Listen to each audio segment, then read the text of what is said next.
نہ کوئی غم کرو نہ خوف، خوشیاں مناؤ جنت کی جس کا تم سے وعدہ کیا گیا تھا۔ اللہ کی ربوبیت پر اطمینان جب انسان کو ہو جاتا، میرا رب اللہ ہے، ربی اللہ، انسان کے لیے نہ کوئی کھٹکا، نہ کوئی خطرہ، نہ کوئی خوف، نہ کوئی حزن۔ جو کچھ ہو رہا ہے کس کے اذن سے ہو رہا ہے؟ اللہ کے اذن سے۔ اللہ کے اذن کے بغیر پتا تک نہیں ہلتا۔ یہ کوئی اندھا بہرا مادہ نہیں ہے جس سے مجھے کوئی خوف ہو۔ اندھا بھینسا چلا رہا ہو اس سے تو ڈرنے کا ہر انسان کو ڈرنا چاہیے، نہ معلوم کس کو ٹکر مار دے، لیکن نہیں، اس کائنات کو چلانے والا ایک سمیع و بصیر خدا ہے۔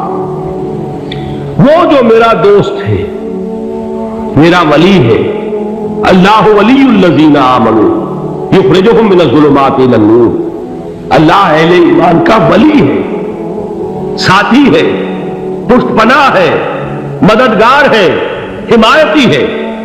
بتائیے جسے یقین ہو جائے کہ اللہ میرا مددگار، اللہ میرا محافظ، اللہ میرا پشت پناہ، اللہ میرا حمایتی، اس کے لیے کوئی خوف ہوگا؟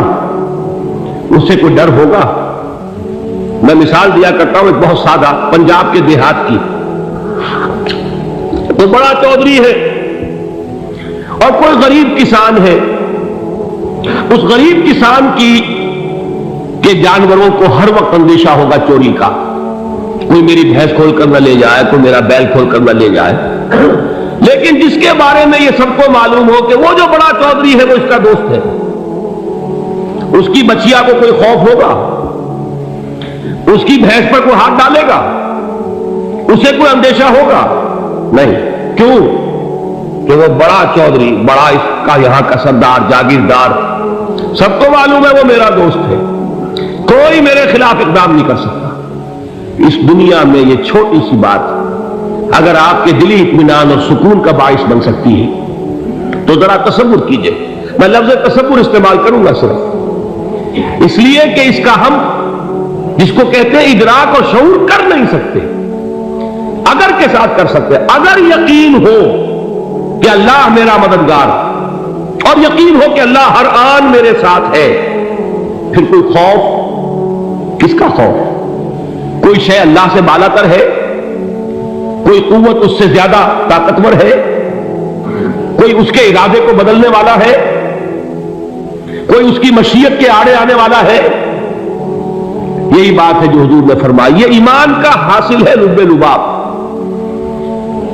کہ دیکھو اچھی طرح اس بات کو ذہن نشین کر لو، اگر تمام انسان مل کر تمہیں کوئی نقصان پہنچانا چاہے نہیں پہنچا سکتے، مگر جو کچھ اللہ نے لکھ دیا ہو، اور تمام انسان مل کر تمہیں کوئی نفع پہنچانا چاہے نہیں پہنچا سکتے، مگر وہ شے جو اللہ نے طے کر دیا۔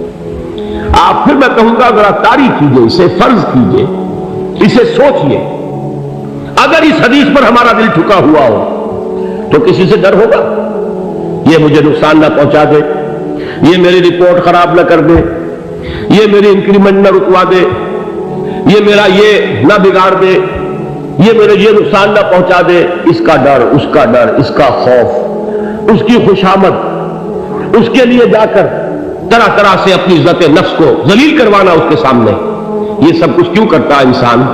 جب سمجھتا ہے کہ اس کے ہاتھ میں میرا کوئی نفع ہے، اس کے ہاتھ میں میرے لیے کوئی ضرر ہے، یہ مجھے کوئی گزن پہنچا سکتا ہے، یہ مجھے کوئی نقصان پہنچا سکتا ہے، یہ میرے کوئی کام بنا سکتا ہے، یہ میری کوئی ضرورت پوری کر سکتا ہے، اسی کا نام شرک ہے۔ جہاں آپ نے یہ سمجھا کہ غیر اللہ کے اندر کوئی طاقت موجود ہے، وہی شرک ہے۔ بتوں سے تجھ کو امید ہے، خدا سے نو امیدی، مجھے بتا تو صحیح اور کافری کیا ہے؟ شرک تو یہ ہے جس پر بھی تمہیں یہ خیال ہے، کلمہ ہے یہ کلمہ سوم، لا حول ولا قوت الا باللہ، ذرا اس پر دل کو کبھی اگر آپ تصور کریں، پھر فرض کریں، دل ٹھک جائے اس پر، کوئی طاقت نہیں۔ یہی بات تھی جو شیخ عبد القادر جیلانی رحمۃ اللہ علیہ نے اپنی وصیت میں اپنے بچے سے کہی۔ 11ویں دینے والے ہیں، لیکن حضرت شیخ عبد القادر جیلانی کی وصیت اور تعلیمات کو کتنے لوگ جانتے ہو؟ یہ جن مقامات تک پہنچے ہیں وہ کس چیز کی بدولت پہنچے؟ انہوں نے جو پیغام دیا وہ کیا تھا؟ اے میرے بچے، جس طریقے سے قرآن مجید میں حضرت لقمان کی نصیحتیں جو ہے نقل کر دی گئی ہیں، میں یہ عرض کروں گا بالفرض اگر قرآن حضرت عبد القادر جیلانی کے بعد نازل ہوا ہوتا تو شیخ عبد القادر کی یہ نصیحتیں بھی قرآن میں درج ہوتی۔ اتنی اونچی نصیحتیں ہیں۔ اے میرے بچے، اس حقیقت کو ذہن نشین کر لے، لا فاعل فی الحقیقت ولا مؤثر الا اللہ۔ اس کائنات میں نہ کوئی فاعل حقیقی ہے نہ مؤثر حقیقی ہے سوائے اللہ۔ کسی شے میں کوئی تاثیر نہیں اگر اللہ نہ چاہے۔ آگ جلا نہیں سکتی اگر اللہ نہ چاہے، پانی ڈبو نہیں سکتا اگر اللہ نہ چاہے، زہر ہلاک نہیں کر سکتا اگر اللہ نہ چاہے، کوئی چیز فائدہ نہیں پہنچا سکتی اگر اللہ نہ چاہے۔ تو در در پہ کیوں سر جھکاتے ہو؟ در در پر کیوں جبیں سائی کرتے ہو؟ سب کے سامنے کیوں ہاتھ پھیلاتے ہو؟ ایک اللہ سے مانگو، ایک اللہ کے سامنے زمین پر اپنی جبین رکھو۔ لا فاعل فی الحقیقت ولا مؤثر الا اللہ۔ نظر آتا ہے ہمیں کہ پانی پیاس بجھا دیتا ہے، پیاس بجھانے کی صلاحیت پانی میں نہیں ہے، اللہ کے اذن سے۔ کھانا بھوک مٹا دیتا ہے، بھوک مٹانے کی صلاحیت کھانے میں نہیں ہے، اذن رب میں ہے۔ دیکھیے یہی یقین تھا حضرت موسیٰ علیہ السلام کا واقعہ یاد کیجیے۔ سامنے سمندر آ گیا ہے، قوم دیکھتی ہے پیچھے کہ گرد و غبار کا طوفان، معلوم ہوا کہ فرعون اپنے لشکر سمیت آ گیا۔ لشکر جب چلتا تھا تیز رفتاری کے ساتھ تو گرد و غبار کا جو طوفان اٹھتا تھا اس کا تصور کیجیے، اور لمحہ بلمحہ وہ قریب آ رہا ہے۔ پوری قوم نے کیا کہا؟ اے موسیٰ انا لمدرکون، اے موسیٰ ہم کو پکڑے گئے۔ قرآن مجید میں تو یہاں وہ باتیں نہیں لکھی ہیں، لیکن تورات میں یہ درج ہے کہ بنی اسرائیل جھگڑنے لگے، دست و گریبان ہو گئے موسیٰ کے ساتھ۔ موسیٰ نے یہاں فرمایا لا کر، اس سے تو ہم ہی بہتر تھے، وہاں کھانے کو ملتا تھا، زندگی تو تھی، بیگار ہم کر رہے تھے، موت تو نہیں تھی۔ اب جو کچھ ہوگا اس کا تصور کرو، جس طریقے سے ہمارے ٹکڑے اڑائے جائیں گے۔ تو ڈر رہے ہیں حضرت موسیٰ علیہ السلام سے۔ یہ تورات کی تفصیل ہے، قرآن میں صرف اتنا آیا ہے، پریشان ہو کر انہوں نے کہا انا لمدرکون، موسیٰ ہم کو پکڑے گئے۔ اس وقت موسیٰ کا جواب کیا ہے؟ کلا ان معی ربی سیہدین، نہیں، میرے ساتھ میرا رب ہے، وہ راستہ دے گا۔ بتائیے کہاں راستہ نظر آ رہا ہے؟ یہ ہے ایمان بالغیب۔ راستہ نظر نہ آئے تب اللہ پر یقین ایمان ہے، جیب میں پیسے ہو تب دل کو اطمینان ہے، تو ایمان کس پر ہوا؟ پیسے پر، اللہ پر نہیں۔ جب وسائل و ذرائع نہ ہو اور پھر یقین ہو کہ اللہ مسبب الاسباب ہے، وہ اسباب کا پابند نہیں ہے، وہ اسباب کا محتاج نہیں ہے، اسباب اس کے محتاج ہے۔ اگر یہ یقین ہے تو اللہ پر ایمان ہے، یہ نہیں ہے تو تمہارا ایمان اسباب پر ہے، وسائل پر ہے، ذرائع پر ہے، مادیات پر ہے، اللہ پر نہیں۔ اس وقت کہاں راستہ تھا؟ کوئی راستہ تھا؟ سمندر ہے اور ادھر سے لشکر آ گیا ہے۔ کلا ان معی ربی سیہدین۔ اب دیکھیے ایمان کہہ دینا آسان ہے، ہوا معکم اینما کنتم، جہاں کہیں بھی تم ہوتے ہو اللہ تمہارے ساتھ ہوتا ہے، لیکن اس کا یقین قائم ہو جائے تو زمین و آسمان کا فرق واقع ہو جائے۔ یہی بات ہوئی حضور کے ساتھ۔ غار ہے، چھپے ہوئے ہیں محمد رسول اللہ اور آپ کے وہ یار غار ابو بکر صدیق رضی اللہ تعالی عنہ۔ اقبال نے حضرت ابو بکر کی شان میں چند اشعار کہیں صرف، لیکن واقعہ یہ ہے کہ بھاری بھاری نظموں پر اور قصیدوں پر بھاری ہے، طویل ترین نظمیں اور قصیدے ہوں ان پر بھاری ہے۔ ہمتیں ابو بکر کی ہمت جو ہے، کشت ملت را چوں ابر، جیسے بارش سے کھیتی اپجتی ہے، ابو بکر کی ہمت اور عظیمت اس امت کو اسی طرح سینچنے والی ہے۔ ثانیے اسلام و غار و بدر و قبر، وہ دوسرے تھے اسلام میں، دوسرے پہلے کون تھے؟ انا اول المومنین، حضور فرماتے ہیں سب سے پہلا ایمان لانے والا میں، دوسرے ابو بکر۔ ویسے ہمارے ہاں یہ چلتا ہے اختلاف، حضرت علی پہلے ہے کہ حضرت ابو بکر پہلے ہے، لیکن اس میں بڑی خوبصورت تطبیق قائم کی ہے علماء نے، اور بہت صحیح ہے۔ چار کے بارے میں فیصلہ ہی مت کرو کہ کون پہلے، ان کی ایک عجیب تقسیم کر دی ہے۔ آزاد مردوں میں، بالغ مردوں میں سب سے پہلے ابو بکر، بچوں میں سب سے پہلے علی، خواتین میں سب سے پہلے خدیجہ، اور غلاموں میں سب سے پہلے زید بن حارثہ۔ بڑی پیاری تقسیم ہے، یہ چاروں ہی پہلے ہیں، ہر ایک کے لیے اولیت ہے۔